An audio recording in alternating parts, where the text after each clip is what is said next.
this lecture only on crystallographic aspect, but one of the things which I want to mention, and you can also help our academy, we have launched a 100 lecture program for INSA fellows to go to remote areas or non-urban areas, rural areas, non-urban, not big cities, or remote areas. It may be a city but maybe remote, not connected, and spend one day with the students and interact with them.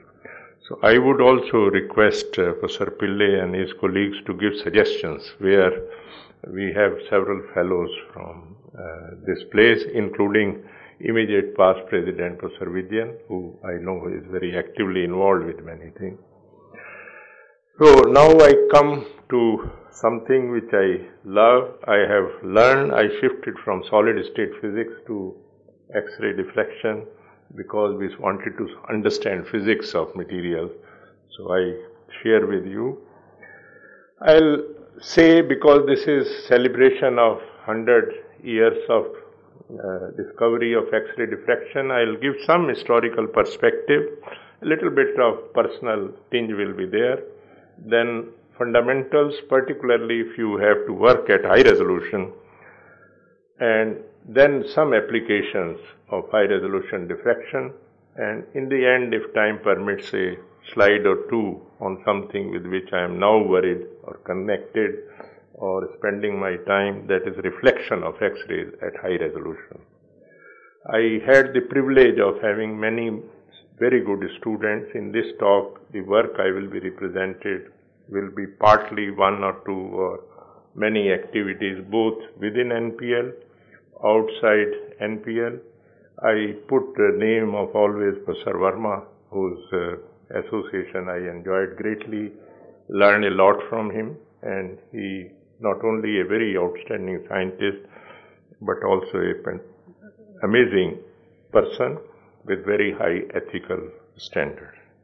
I put also Stefka Paneva. She is just now Emeritus Senior Professor of University of Sofia, whom I consider one of the two founders with myself as this group at NPL. She did PhD while working at NPL some 4 decades ago. Now, crystallography started with our fascination with the natural crystals, particularly gems, jewelry.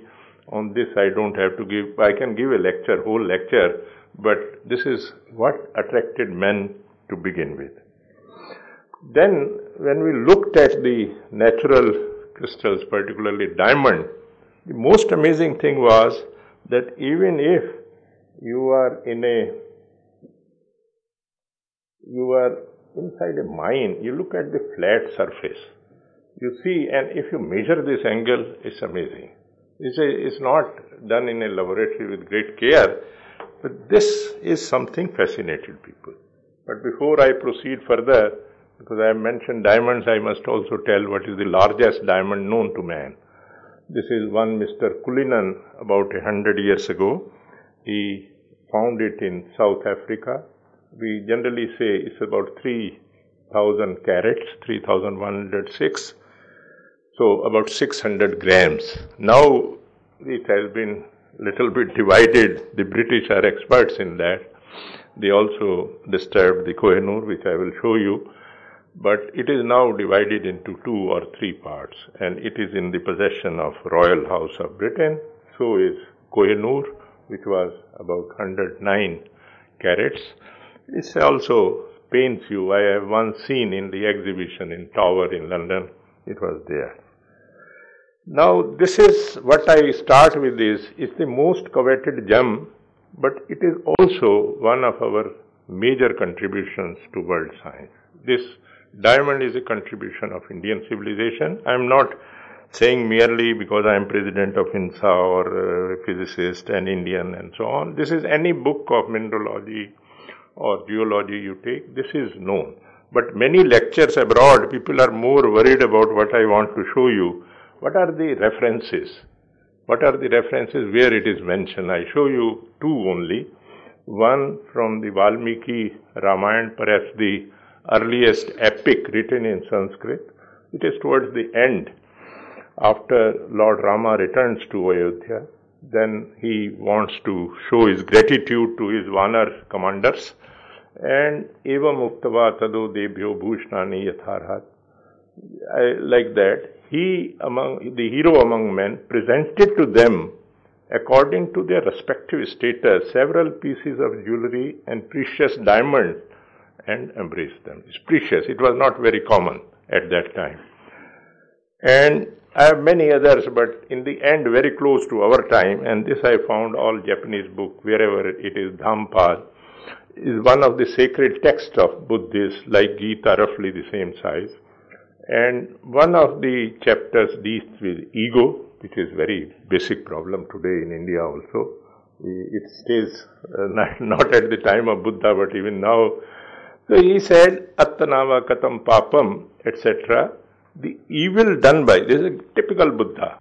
Any person, any of the Nobel laureates, including Professor Ada Yonath and other people whom I have listened to, any successful scientist in science, or for that matter in any field, when they talk about attaining success or doing something well, they talk about, first of all, you have to like to do it. It should be your basic passion. You should want to do it. You shouldn't do it for some other thing. I would always like to paraphrase this sentence, the famous shloka in Bhagavad Gita, where it says you don't look for the fruits of your action. The idea is that you should not do any action because it goes and gets you some particular fruits. I mean, those fruits will come by the way. But you don't do it because you want those fruits. Very pleasant experience. Some of the very senior scientists in the country and also somebody from abroad sharing their journey of achievements, how they came to that level, what were the agony and ecstasy of doing science. You heard about the agony and ecstasy of doing science, biology and the physical and chemical crystallography. When I thought about this, I was not planning to this level or anything.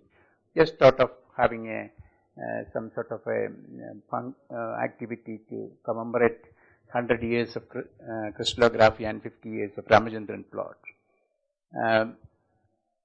But this interaction is very important. You have heard very eminent scientists. I thought of just thanking all of them. And this is again a first activity of a newly formed institution. It is an initiative. I will not even call it an institution. It is a capacity building initiative of the Kerala government, just to get people and then try to find out how they have been doing it, how you can also, youngsters can also do it.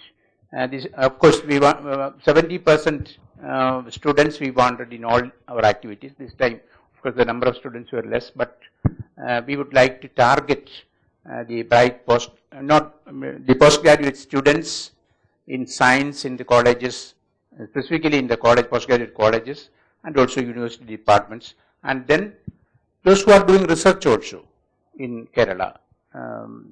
Then in all our activities, we will have some 70% of students from Kerala and 30% of students from outside the state. And then for each specific area, we will be getting a good number of selected experts, and you will get an opportunity to interact with them. That is the purpose of this. Such interactions are very necessary.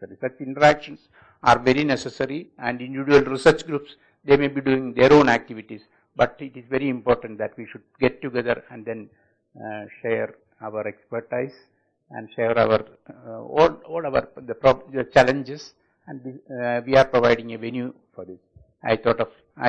I'm extremely thankful to each and every one of you, right from the senior scientists, young scientists, each and every one of you for making this program